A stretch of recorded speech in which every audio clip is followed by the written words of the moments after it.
Gracias. ¿Pusiste tú la grabación? Sí, señor. Supongo que sí. Sí, señor. Bien, en nuestra clase de hoy vamos a entrar en el capítulo 2 del Evangelio según San Lucas. Ya fue estudiada en las dos lecciones anteriores, con la ayuda del profesor doctor Yesid Triana, los relatos del capítulo 1, que son la Anunciación, la Visitación y el Magnificat. En esta lección entramos ya en el capítulo 2, que contiene tres grandes bloques sobre la infancia de Jesús, desde que hacen toda la narrativa desde el nacimiento en Belén hasta la maduración en Nazaret. Podríamos denominar todo este conjunto María en los primeros pasos de Jesús, del nacimiento en Belén hasta la maduración en Nazaret. Son los 52 versículos, un capítulo kilométrico, 52 versículos del capítulo 2. Este capítulo 2, cuando lo enfocamos desde María, recordemos que los evangelios son cristológicos, el protagonista es Jesús. De todas maneras, María en estos relatos aparece estrechamente vinculada con la persona de Jesucristo. Y por eso podemos decir lo siguiente. Este capítulo 2, desde el nacimiento hasta la maduración en Nazaret, donde está presente María y observamos sus pasos, podemos subdividirlo en tres partes o tres grandes bloques. Primero, María en Belén, tema que nos ocupará esta noche. María en Belén, capítulo 2, versículos 1 al 20. Segundo, María y Jesús a los 12 años. Perdón, María y Jesús con su hijo en el templo de Jerusalén. Versículos 21 al 40. Luego, María y Jesús a los 12 años, de nuevo en el templo. Capítulo 2, versículos 41 al 52. Tenemos entonces tres episodios: María en Belén, María con el Hijo cuando lo presenta en el templo y María 12 años después, de nuevo en el templo. Vamos a detenernos en esta noche en el primer gran bloque del capítulo 2. María, vamos a titular el estudio de esta noche, María en Belén. Estamos ante una de las secciones más conocidas de todos los evangelios. Es el Evangelio de la Navidad, descrito con particular detalle por el evangelista Lucas. Lucas nos refiere el nacimiento de Jesús, el anuncio a los pastores y la visita de los pastores al pesebre. Nos limitamos en la lectura de esta sección, de los versículos 1 al 20, como es el propósito de este curso, a lo que aquí se nos dice de manera especial sobre María. Si yo me detuviese en todos los detalles de la exégesis de este capítulo 2, tendríamos suficiente para un curso entero, porque hay cada detalle. Vamos a enfocarnos, y esto sí, para esto sí tenemos suficiente tiempo y bastante profundidad, en aquellos puntos sobre María que están presentes en estos pasajes. Las pinceladas del retrato mariano en el capítulo 2, por ahora, versículos 1 al 20. En estos primeros 20 versículos del capítulo 2, Lucas nos narra el nacimiento de Jesús con palabras, podemos decir, pocas y al mismo tiempo muy sencillas. El relato de la Navidad es tremendamente sencillo. Pero entre palabra y palabra y en las entrelíneas, Lucas nos da los parámetros para la interpretación de este gran acontecimiento. Este, esta primera parte, este primer gran bloque del capítulo 2 y que titulamos de María en Belén, así lo titulamos, lo podemos también subdividir en tres momentos narrativos que podemos distinguir, sea por los cambios de lugar o por la presencia de personajes, cambio de personajes. Las tres subsecciones son las siguientes. Primero, los versículos 1 al 7. Es el nacimiento de Jesús propiamente dicho. Lucas nos narra esta natividad de Jesús, situándola en el contexto histórico y geográfico y poniendo en escena a José, María y el niño. La segunda parte, segunda subsección, va de los versículos 8 al 14 y nos narra la aparición de los ángeles a los pastores, o sea, el anuncio y la interpretación del nacimiento de Jesús. Pero fíjense ustedes cómo este segundo bloquecito ya cambió de lugar. Pasamos de Belén y el pesebre, nos vamos al campo. Pasamos de la presencia de María, José, Jesús, a nuevos personajes, que son los pastores y los ángeles. El tercer y último bloque es bonito. Los versículos 15 al 20 juntan los personajes de los dos primeros bloques. O sea, a María, José y Jesús con los pastores. Dos grupos humanos que se encuentran de manera particular en torno al niño y más específicamente frente al signo dado dos veces, tanto en el primer episodio, el primer bloque, cuando Jesús nació, el niño fue envuelto en pañales y recostado en un pesebre y repetido por el ángel. En el siguiente bloque encontrarán a un niño envuelto en pañales y recostado en un pesebre. En torno a este signo, los dos grupos se juntan, el de la Sagrada Familia y el de los pastores. Como he venido diciendo una y otra vez, estos relatos son cristológicos. Cristológicos quiere decir que están interesados en mostrarnos quién es Jesús, la identidad de Jesús, quién es Jesús y cuál es el sentido de su obra, cuál es su misión en el mundo. Y esto es lo que orbita todos estos episodios. Nos invitan a descubrir, admirados, a Jesús que nace. Y siendo este relato, en primer lugar, cristológico, hay que ponerle atención de manera especial a los títulos que se dan de Jesús. Particularmente en el versículo 11 de este capítulo 2, por boca del ángel, o sea, es una presentación de Jesús hecha no por personas de la tierra, sino es un anuncio hecho por el cielo, lo cual le da autoridad. Para una persona que viene del cielo, la más autorizada para decir quién es y que efectivamente es de Dios, es la voz del cielo.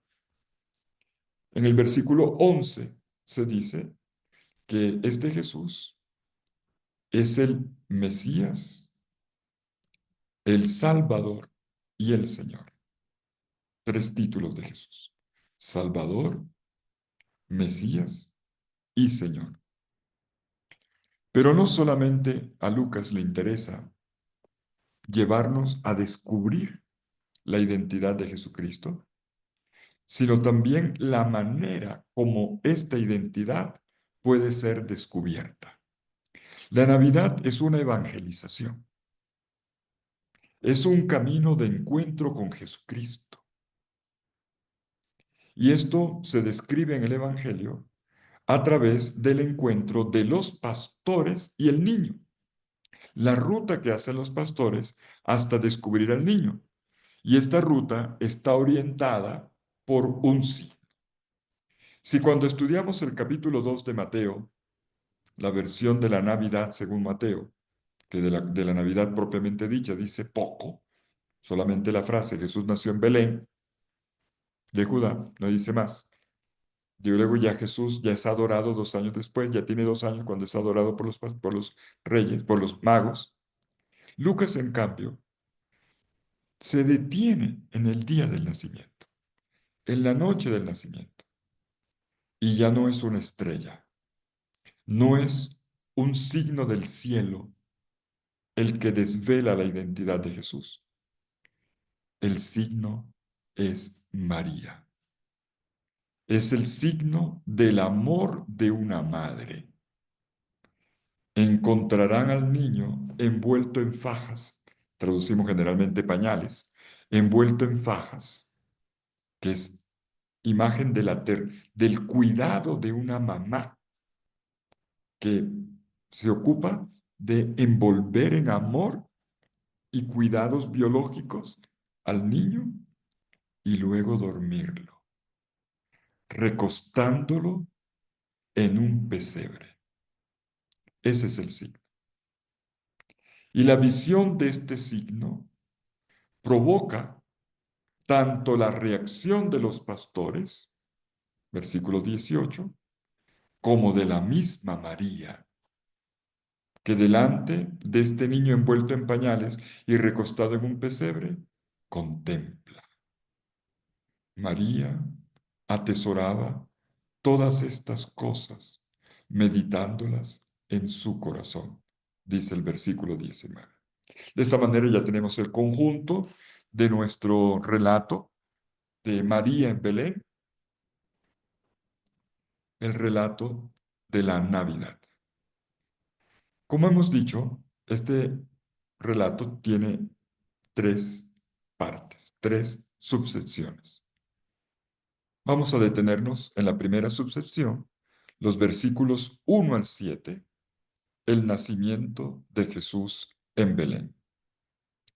Nuestro episodio comienza con una contextualización que nos explica el motivo por el cual Jesús nace en Belén. Leamos juntos el texto, versículos 1 al 3. En aquellos días se promulgó un edicto de César Augusto para que se empadronase todo el mundo. Este primer empadronamiento se hizo cuando Quirino era gobernador de Siria. Todos iban a inscribirse, cada uno a su ciudad. Vamos a ver. La ambientación histórica con la que empieza el relato habla de un censo.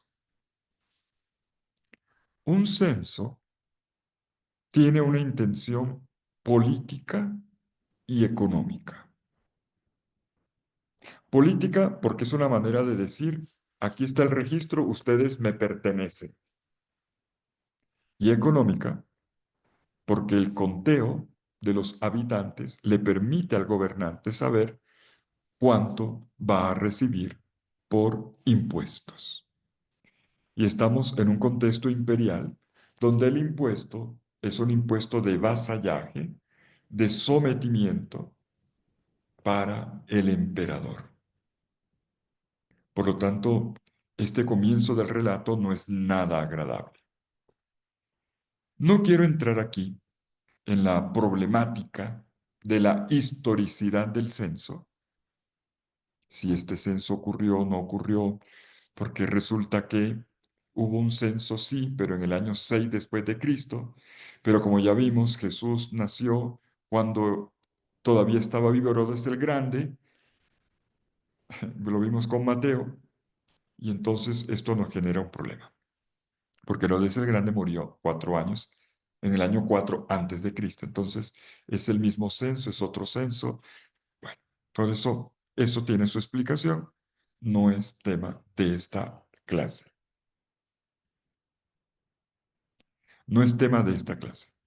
El tema de esta clase es el mensaje. Y vamos a ello. Los datos iniciales sobre Augusto, sobre el emperador, Augusto el emperador mejor, y sobre Cirino, que es el gobernador de Siria, lo que buscan es darnos las claves interpretativas de lo que está ocurriendo. El emperador que ordena el censo, César Augusto, resulta puesto al servicio del plan de Dios. Esto es lo que Lucas nos dice. El emperador que ordena el censo resulta, sin saberlo, al servicio del plan de Dios. Gracias a este censo, Jesús nace en Belén. Si no hubiera habido censo, habría nacido en Nazaret. Además, desde el inicio, Lucas nos hace notar, con la repetición de la palabra todo, una visión universal. Nos invita a ampliar el zoom, cuando digo la ampliación, y contemplar una venida al mundo de un niño que nace en el rincón más apartado del imperio, en la frontera oriental del imperio, frontera con los partos. Ahí está eh, la Palestina. Pero el zoom nos invita a mirar desde Roma. Hay aquí una visión universal. Dice al principio, todo el mundo, un, un censo de todo el mundo. Y luego dice, todos iban a censarse en su lugar de origen. Mira la repetición de la palabra todo. Como todos los ciudadanos que habitan en el Imperio Romano, también María y José están sometidos al poder de César Augusto. Y por influjo del poder de Roma, Jesús nace en el lugar del que proviene su antepasado David. El tema davídico ya había aparecido desde la Anunciación. María estaba desposada con un hombre José, llamado José, de la estirpe de David. Y luego, en esta misma Anunciación, se habla de este linaje real, de este descendiente de David. Por lo tanto, nuestro relato está llevando a María y a José y al niño que está en el vientre a un viaje que lo llevan a hacer en el lugar del antepasado David. Y mayor será todavía el influjo del poder romano cuando que va a ejercer sobre Jesús, no solamente en el nacimiento, también en la muerte. Jesús va a morir en una cruz, condenado a este género de muerte por un romano, por Poncio Pilato, gobernador de Judea, bajo el reinado imperial de Tiberio César. En el nacimiento y en la muerte de Jesús se destaca el influjo del poder romano en los acontecimientos que tienen que ver con la persona de Jesucristo. Bueno, este es el contexto en el que nace el Mesías. Y detrás de todo esto hay una ironía sutil. Atención. Lucas muestra que el Salvador no es el Salvador del mundo, el Soter no es el emperador romano, ni que la paz que reinará sobre la tierra provenga del emperador. Por eso es tan importante la citación de César Augusto. César Augusto se había declarado a sí mismo como el Salvador del mundo. Y él había dicho, se había dicho de él en un registro histórico que con su reinado había traído la paz sobre la tierra. Una paz que los técnicos llamarán la paz romana. La próxima vez que ustedes vayan a Turquía a seguir los pasos de Pablo o de las iglesias del Apocalipsis, no dejen de ir a una ciudad que ya es ruina, pero hay mucha cosa que ver en medio de todo el piedrerío. Una ciudad que se llama Priene. Priene. Es interesante esta ciudad porque estuvo bajo los escombros mucho tiempo, por lo tanto no le robaron muchas cosas, entonces ha aparecido mucho elemento arqueológico interesante. En Priene se descubrió una gran inscripción, hoy conocida como la inscripción de Priene. Se encuentra en Alemania, porque se la robaron los arqueólogos que excavaron allá, eh, donde aparece esa frase. Se llama el Evangelio del Emperador. El Evangelio del Emperador. El día del nacimiento del emperador es una buena noticia para toda la tierra, porque él es el Salvador del mundo y con su nacimiento trae la paz sobre la tierra. Esta era una publicidad política que los habitantes del imperio conocían bien, bastante bien. Y si no alcanzan a llegar a Turquía, o si pasan por allá y de regreso pasan por Roma, no dejen de visitar en Roma el Arapachis. Roma no solamente es el Vaticano, Roma tiene mucha cosa histórica que conocer. Visiten el Arapachis. El Arapachis es el altar de la paz, construido por César Augusto y que está hoy al lado de su sepultura o del mausoleo donde estuvo enterrado, porque los huesos se perdieron. Y allí en ese altar, de nuevo vuelve a aparecer el Evangelio del Emperador. El emperador, la buena noticia del emperador, y que todo romano tenía en el oído, o todo habitante del imperio tenía en el oído. Él es el Salvador. Con su nacimiento ha traído la paz sobre la tierra. Lucas, al citar a Augusto, el Salvador y el que había traído la paz, coloca una ironía sutil. El verdadero Salvador es Jesucristo, no el emperador. Y el que trae la paz sobre la tierra es Jesucristo, no el emperador. Esto se va a anunciar en la siguiente subsección, cuando el ángel del cielo le diga a, a los pastores que Él es el Salvador, el Mesías y el Señor. Que en la ciudad de David, del rey David, ha nacido el Salvador. Y luego el coro celestial proclamará gloria a Dios en el cielo y en la tierra, paz a los hombres por él amados, o los que son de su complacencia, como dice el texto original. Sigamos con los versículos 4 y 5. Dice el narrador de Lucas: José, como era de la casa y familia de David, subió desde Nazaret, ciudad de Galilea, a la ciudad de David llamada Belén, en Judea, para empadronarse con María, su esposa, que estaba encinta. Con todo esto que se nos ha dicho en los tres primeros versículos, quedó la idea del censo. Y ahora se retoma la idea. Todo el mundo iba a empadronarse en su lugar de origen. Y José, atención, es José, no María todavía, José, el que importa, como era de la casa y familia de David, aquí está el objetivo de este relato, mostrarnos que por qué Jesús nace en Belén. José hace el viaje con María y el niño en el vientre desde la ciudad de Galilea, desde Nazaret, la ciudad de Galilea, hasta Belén, la ciudad de David, para allí empadronarse. Atención, aquí hay unos detalles importantes, y aquí comienza la Mariología de Lucas. De repente, resulta un viaje de improviso. Por segunda vez, en el espacio de muy poco tiempo, María tiene que hacer un largo viaje desde Nazaret hasta Judea. Recordemos el primer viaje, que está descrito en el capítulo 1, versículo 39, y que ya fue estudiado.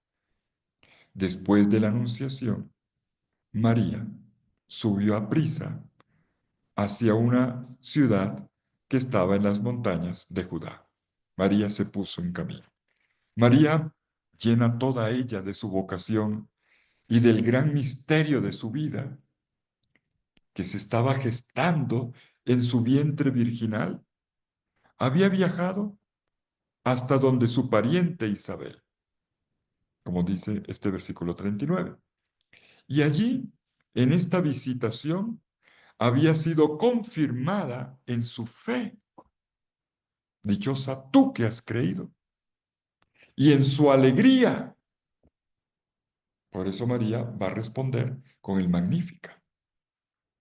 María, estimulada por las palabras de reconocimiento de Isabel, la Madre del Señor, la que ha creído, la bendita entre todas las mujeres y que lleva en su vientre el fruto bendito, ¿no?, que es Jesús. María desborda en un canto de alabanza exultante. Ella, como mamá joven, joven madre, que espera el nacimiento de su hijo, hace ahora, unos meses después, repite el viaje en compañía de José, pero ya no a la casa de Isabel, que la tradición dice en Ain Carén, sino a Belén. Sometida al poder estatal de un imperio opresor, que es lo que la obliga a hacer el viaje, acompañando a José, que es de Belén. María aparece también sometida a las leyes de la naturaleza. Fíjense bien, María no es ella la que escoge el lugar donde va a nacer Jesús, ni tampoco escoge la fecha del nacimiento del niño. María simplemente se adapta a las circunstancias comunes de la vida e intenta sacar de la situación real el mayor provecho que le es posible. Jesús nace en Belén y no en Nazaret, porque una circunstancia lo obliga. Pero lo importante es que esta ciudad no es cualquier ciudad, es la ciudad de David. En cambio, en Nazaret, Jesús volverá para crecer y vivir durante aproximadamente 30 años. Esto nos lo recordará el mismo Lucas en el capítulo 2, versículo 51 y en el capítulo 4, versículo 16. ¿Por qué tanta importancia a Belén? Porque hay una profecía mesiánica que está en Miqueas, capítulo 5, versículo 1, y que también ha sido citada por Mateo en el capítulo 2. Esta profecía de Miqueas, que dice, y tú, Belén, de Éfrata, no eres la más pequeña de todas las aldeas de Judá, porque de ti saldrá el caudillo, el pastor de Israel. Pues esa frase, de la aldea pequeña, que es una aldea grande al final, porque de ella proviene el caudillo de Israel, juega con dos planos. El plano del pasado, de David que nació allí, y de Jesús que nace aquí mismo. La profecía de Miqueas nos remite a otra profecía, la profecía de Natán. Natán, aquel que le profetizó a David cuando él quería construir un templo en Jerusalén, le dijo, tú no me le dice, Dios te manda a decir, tú no me construirás un templo a mí, o una casa, y juega con la palabra casa, Casa puede ser un edificio, casa puede ser una descendencia. Seré yo el que te daré una casa a ti, te daré una descendencia. Y de aquí viene la profecía del Mesías, el descendiente de David que Dios prometió. Y que el ángel Gabriel le ha citado a María en la Anunciación, como ya estudiaron. En el capítulo 1, versículos 32 y 33, se han dado los títulos de este niño. Él es el descendiente de Jacob y el que reinará para siempre en la casa de David. Tenemos entonces un hilo de oro profético. Miqueas 5:1, segunda Samuel 7:13 y 14, que desemboca en el anuncio del ángel a María, Lucas 1:32, 33.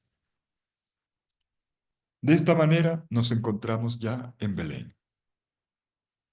Y estando en Belén, llega la hora del parto.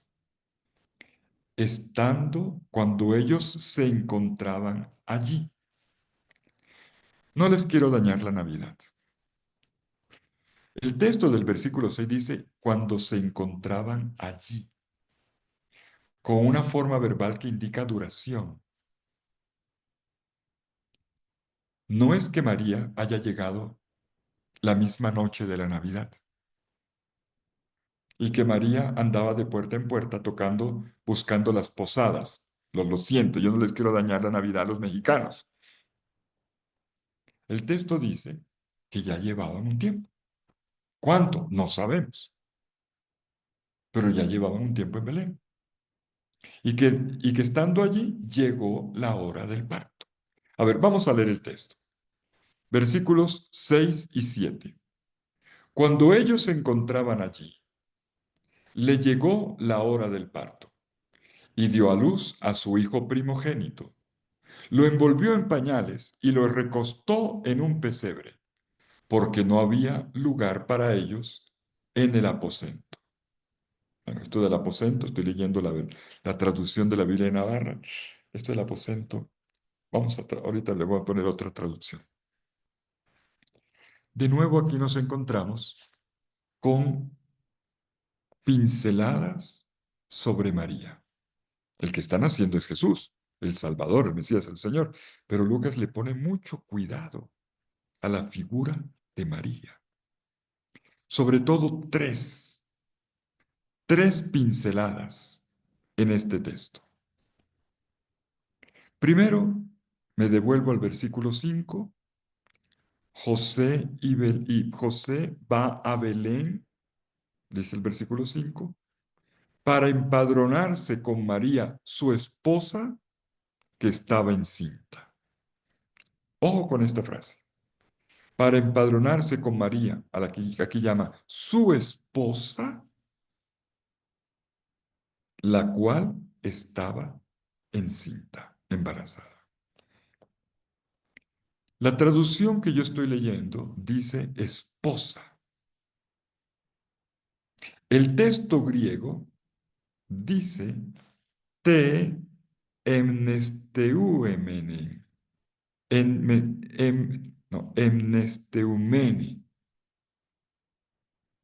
emnesteumene, auto.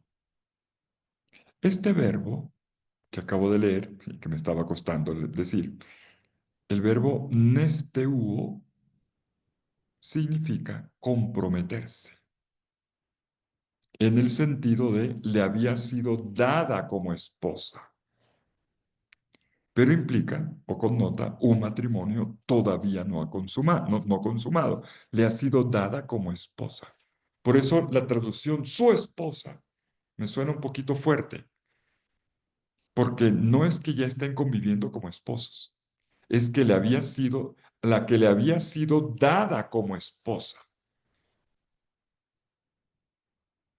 ¿Y cómo es que María resulta al lado de José si todavía no conviven, si todavía no es su esposa con convivencia marital? No es difícil entenderlo, no es difícil.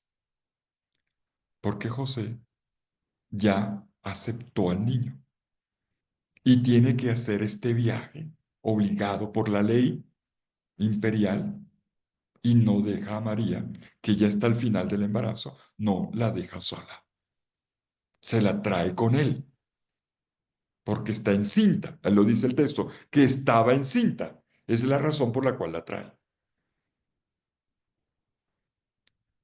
Si Lucas hubiera querido decir la esposa con la cual ya tienen todas las relaciones que corresponden, no habría puesto Nesteu, habría puesto Guiné, Guiné, término que connota una convivencia esponsal. Esta observación que yo he querido hacer aquí sobre este término, Nesteu, o sea, más bien comprometida, y unido a la expresión siguiente, estaba encinta, en kyos, se dice en griego, está subrayando la concepción virginal de María. En este caso, la descripción de María sirve primariamente como un recordatorio de los elementos clave de este acontecimiento del nacimiento del Salvador. Ella estaba encinta, pero no por vía natural. Y el lector que viene leyendo desde el capítulo anterior el Evangelio de forma ordenada, no como hacen algunos que leen aquí y después se saltan allá, 10 capítulos, no, leyendo los libros hay que leerlo de forma ordenada, ya sabe que este niño ha sido engendrado por el poder del Espíritu Santo. El Espíritu Santo vendrá sobre ti. El poder del Altísimo te cubrirá con su sombra. Por eso el santo que ha de nacer se llamará Hijo de Dios. El lector ya sabe esto. Lucas se lo recuerda otra vez en vísperas del nacimiento. Y el lector, nosotros, queda guardando el nacimiento de este hijo que es del todo particular, este hijo prometido por el cielo. El versículo 6 nos va a entregar todavía más detalles sobre María. Cuando ellos se encontraban allí, le llegó la hora del parto. Versículo 7. Y dio a luz a su hijo primogénito. Lo envolvió en pañales y lo recostó en un pesebre porque no había sitio, no había lugar para ellos en el aposento. Ahora quiero subrayar 3 detalles más. Pero me devolví porque primero porque me devolví, pero 3 detalles. Primero, ojo con este texto. Es un texto de una densidad mariológica muy grande. Por eso estoy leyendo despacio. Primero, el parto.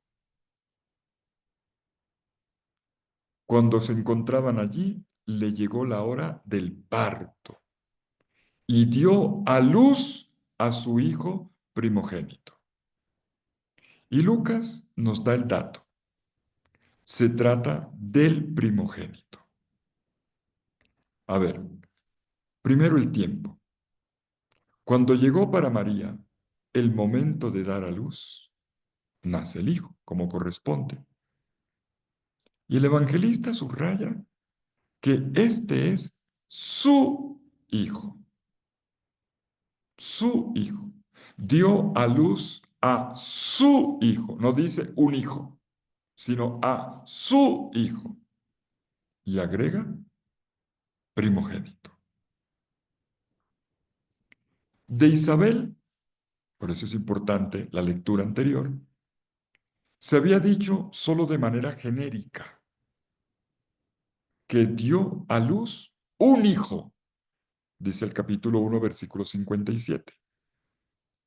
Pero el que ahora nace y del que María conocía ya su grandeza, la grandeza de su condición y de su misión, el que heredaría el trono de David su padre, como dice el capítulo 1, versículo 33, en el corazón cristológico de la Anunciación,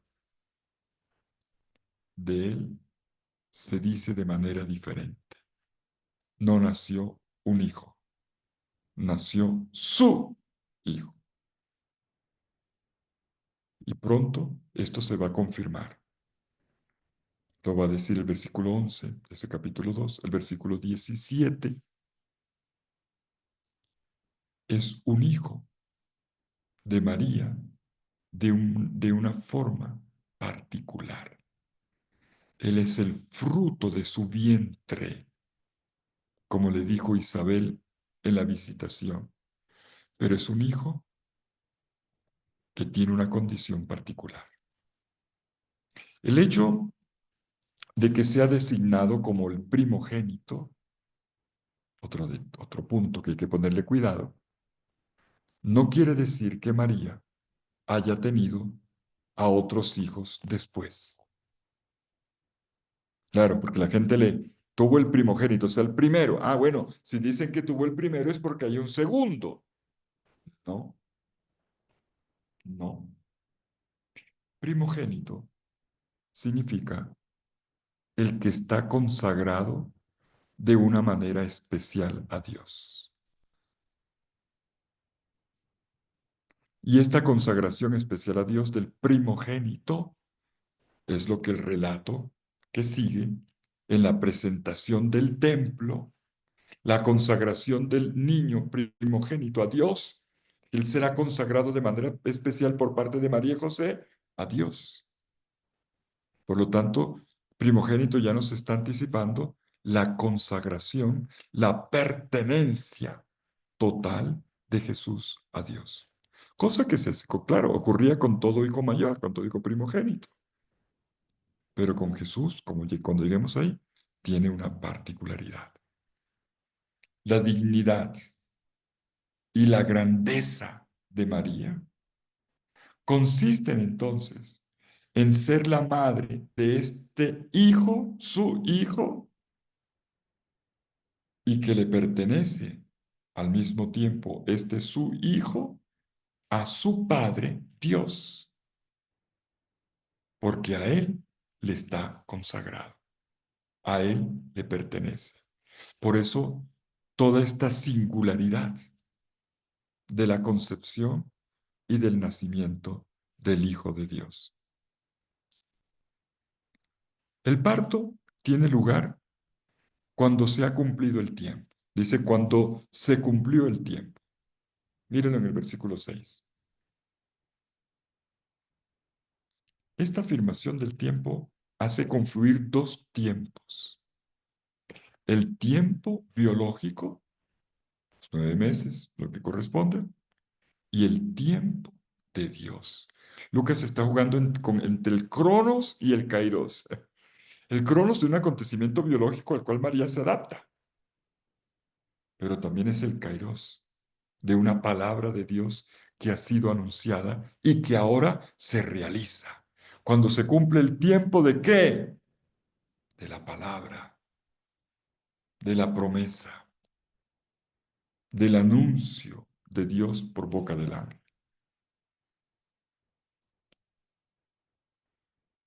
Todos estos detalles que he señalado aquí, de esta confluencia de los dos tiempos, de un niño que nace eh, como primogénito y que, repito, no indica que hubiese otros hermanos. No necesariamente el texto implica eso, tampoco lo niega, pero no lo está no es razón para afirmar que vengan otros, como si se dijese el primero de muchos, sino simplemente que tiene el privilegio de los varones primogénitos dentro de la familia de ser el consagrado. Y por lo tanto, aquí se está dando apoyo a la afirmación de la virginidad de María desde el día de la concepción. ¿Cómo será esto? Porque no conozco varón. Y nos deja claro, junto a este dato, que este hijo es el cumplimiento, esa es la razón de ser de la virginidad, es el cumplimiento del anuncio del ángel de que este hijo es de Dios y no obra humana. Por lo tanto, Todos estos detalles del cumplimiento de una palabra, de un tiempo, el tiempo del hombre, el tiempo de Dios, un primogénito que nace, todo está ocurriendo o transcurriendo según el plan de Dios. También, atención, un aspecto aquí, con esto del primogénito. Un primogénito posee el derecho de herencia. Hay una regulación. El primogénito recibe, la herencia no se repartía por igual entre los hermanos. Eso es hoy, motivo de muchas peleas. En un antiguo, el primogénito recibía la mitad de la herencia, inclusive las 3/4 partes. Depende del texto, la norma que leamos, porque está en varias versiones. Según Éxodo, capítulo 13, versículo 2, todo, el primogénito recibe toda la herencia. ¿Y cuál es la herencia? En este caso, siendo primogénito, pues la herencia la recibe de José. ¿Y qué es lo que tiene José para darle? José no es un hombre del que se diga que tiene dinero, ni que tenga propiedades. José tiene un título que va a heredar Jesús. José es descendiente de David. Bueno, continuemos. Segundo detalle.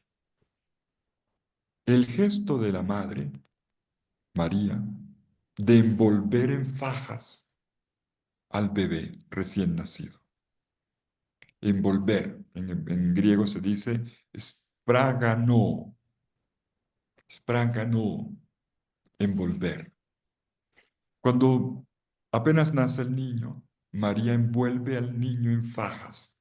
Por eso estoy diciendo aquí, estoy diciendo fajas, porque si yo leo en español, fue envuelto en pañales, yo me imagino los pañales cuadraditos, ¿verdad?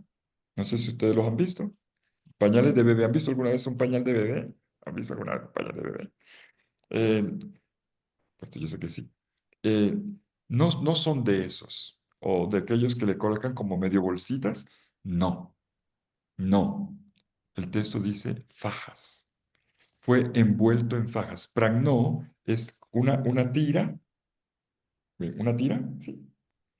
Y en esa tira el niño queda envuelto.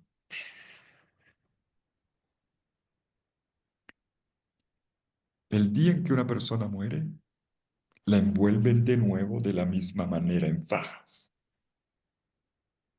Por lo tanto, es una tarea que llevaba un rato. Y envolver a un niño en fajas es todo un arte. Pero me llama la atención que pareciese como si nadie hubiese ayudado a María durante el parto. Ella tiene en sus brazos a un niño pequeño, recién nacido, indefenso, que como cualquier niño recién nacido, necesita cuidados y afecto.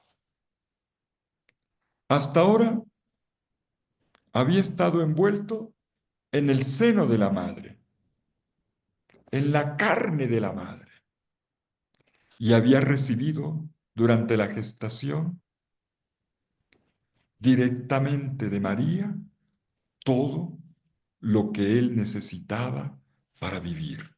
Todo. Ahora que el niño ha nacido, la madre lo vuelve a cubrir. Es como un volver a apretar. La madre lo envuelve en fajas que lo abrigan, que lo sostienen en su primer gesto de amor y de cuidado que recibe el bebé sobre la tierra.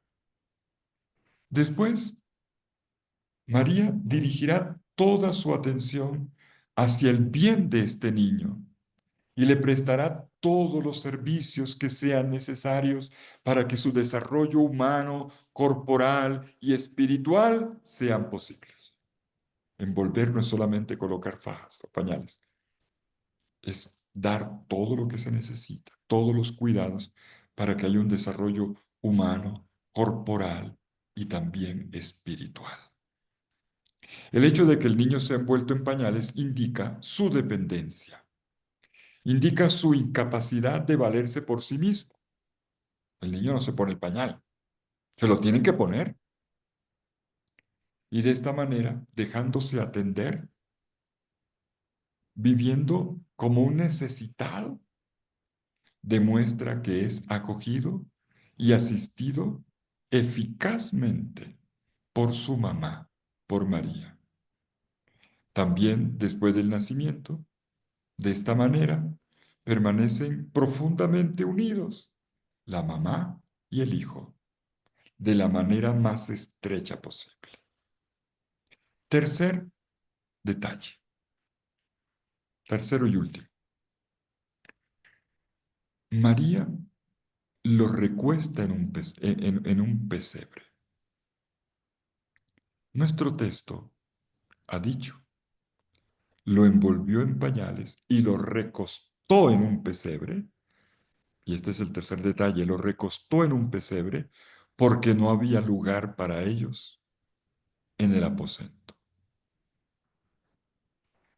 En un pesebre. En griego dice fatén. Fatén. Fatén significa comedero.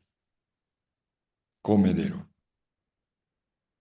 Los que han estado en Belén recordarán el comedero que está en el lugar del nacimiento. Es un recipiente largo, como una, en mi tierra se llamaría batea. Ya está, una batea, pero para animales, no para lavar la ropa. Una batea larga donde colocan la paja.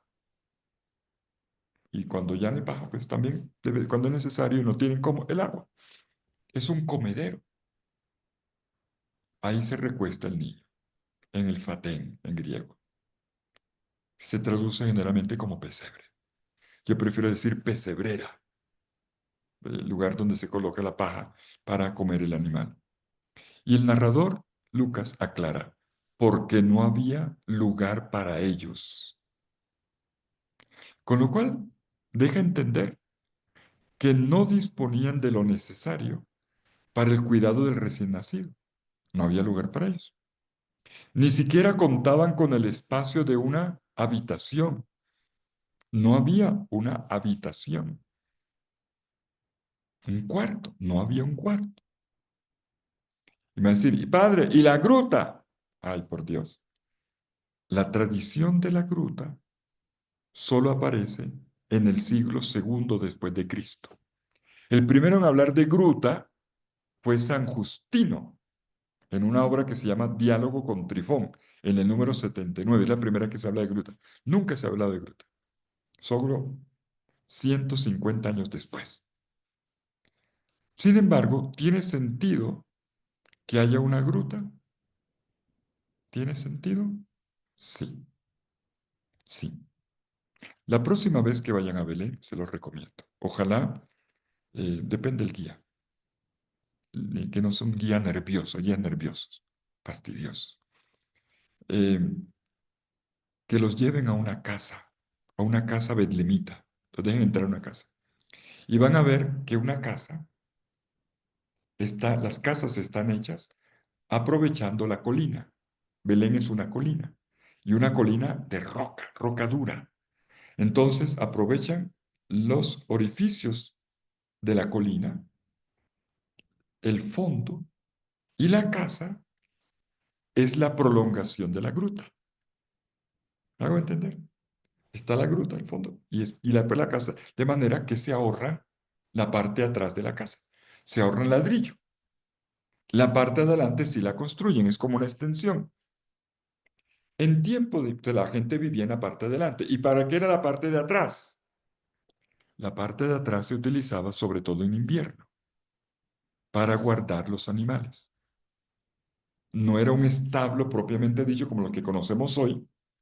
Arre burriquito, arre burra, arre, y me meten el burrito en cualquier parte. No, señor. No, señor. Es en la parte de atrás de la casa. De manera que el calor de los animales, primero protegía al animal, pero también, por eso se habla de mula y buey y no de ovejas, porque las ovejas sí estaban allá, afuera, animales relativamente corpulentos. Y todos estos animales también le daban calor a la casa, en un tiempo en que no había calefacción. Una forma, más o menos, un poquito. Esta composición que acabo de hacer ayuda a entender por qué Jesús termina en un fatén. No es una habitación, es la parte atrás de la casa, que era el lugar donde se guardaban los animales. Lucas es todavía más claro cuando dice, porque no tenían sitio, y voy a leerlo en griego, en la catálima. No tenían sitio en la catálima. Catálima significa simplemente habitación, apartamento, diríamos hoy. In, no como algunos traducen, albergue, porque no había sitio en el albergue. No, no se habla de albergue por ninguna parte, ni de posada, sino de una habitación.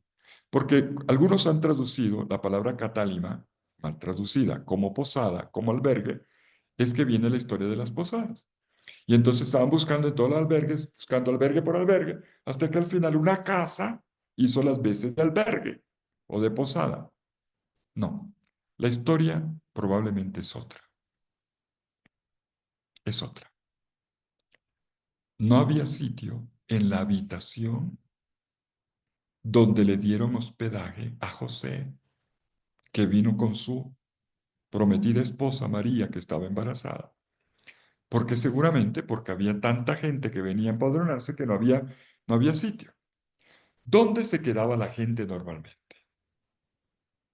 Lo mismo que hoy, donde la familia, algún pariente cercano o lejano. Estos son los que reciben a José. Pero la casa de los familiares que le dieron hospedaje a José y a María no tenían ya más espacio en la habitación. Entonces los mandaron para lo que equivale al patio, pero el patio no es un patio abierto, es la gruta, o sea, donde están los animales. Dicho esto, entendemos lo que ahora ocurre con María. Tenemos aquí dos detalles. El cuidado particular que María le da al niño, los cuidados de la mamá que lo envuelve, y esto le lleva un tiempo, y segundo, que lo recuesta, que lo duerme, lo hace descansar al niño recién nacido. Es una imagen de mucho cariño en la pesebrera, en el comedero. Esta frase que Lucas nos dice en el versículo 7, el niño envuelto en fajas y recostado en una pesebrera, se va a repetir en el versículo 12 y en el versículo 16 de este capítulo. Lucas está preparando lo que se le va a decir a los pastores. Esto es lo que los pastores tendrán que descubrir. A los pastores no se les dará la dirección de la casa. En la casa tal, número tal, nada. O en la casa de puerta verde, de madera vieja o de cedro, nada, no hay nada de eso. La dirección que le dieron fue donde un niño recién nacido ha recibido todo el amor de su madre. Y además, una particularidad, la mamá le ofreció lo que había, lo recostó en una pesebrera. Este es un punto, ay, mis queridos amigos, este es un punto en el que hay que detenerse y hay que contemplar, hay que contemplar. De hecho, yo, mientras ustedes se terminaban de conectar, yo descargué ustedes saben que me gusta mucho el arte copto, me gusta mucho la iconografía, pero sobre todo egipcia, copta, que no es como la iconografía rusa o griega, esta es mucho más humana. Mire la que les puse. Ahí la tiene. La puse de fondo, pero solo que esté con Reyes Magos, pero bueno, no encontré de pastorcitos. Eh, el amor de la madre. Este es un, esto hay que contemplarlo, degustarlo. De los datos finales que se nos han dado sobre María, las dos acciones de María después de dar a luz al niño, envolver en pañales o en fajas, acostar al niño en pesebre. En primer lugar, se desprende de aquí que ella dio a luz a Jesús, su hijo, cerca de los animales. Ese fue el lugar del parto, al lado de los animales. Y morirá al lado de animales. No me refiero a los ladrones, me refiero a nosotros. Jesús nace en un establo. No tuvo a disposición un lugar mejor y María le ofrece a su hijo lo que hay, una pesebrera como el sustituto de una cuna. Y así nace el que es el Hijo del Altísimo, como se le dijo a María en la Anunciación. Y así comienza a manifestarse aquella misión a la cual María le había dado el fiat, el sí. María se encuentra en una situación pobre, muy pobre, pobrísima, sin nada. Pero María se adapta a las circunstancias, hace todo lo que está a su alcance por su hijo en una situación de completa pobreza e indigencia. Qué importante es esto. Se presenta así María como una mujer que actúa sobriamente, con realismo. No sueña con condiciones mejores o ideales. En estas circunstancias concretas, se esfuerza por hacer todo, todo lo que es necesario y lo que está a su alcance, lo que le es posible, por Jesús. Todo por Jesús. Nada de esplendor externo. Nada de esplendor externo notamos en todo lo que este relato nos cuenta. Un acontecimiento tan extraordinario tiene lugar de la manera más sobria y sencilla posible. En las semanas pasadas, como bien saben, estaba en un monasterio cisterciense de la línea de San Bernardo de Claraval, un gran amante de María, el doctor de María, Bernardo. Y este monasterio de cisterciense era de la línea de la Trapa, que es la más radical todavía. Cisterciense de estricta observancia. Y era impresionante, a mí me golpeó mucho, la absoluta pobreza. No significa que no coman, ni que no tengan ropa, ni que no tengan muebles, no, pero completamente despojados de todo lo superficial, de todo lo accesorio. Y un monje que estaba allí me dijo, padre, la Navidad, el pesebre, así se encuentra Dios. Y a mí eso me conmovió mucho, me conmovió. La espiritualidad de María es la de un despojo total. Acoge el acontecimiento de la venida del Salvador al mundo de la manera más sobria y sencilla posible. Es verdad que las circunstancias la obligan, pero ella sabe hacer de la circunstancia un altar.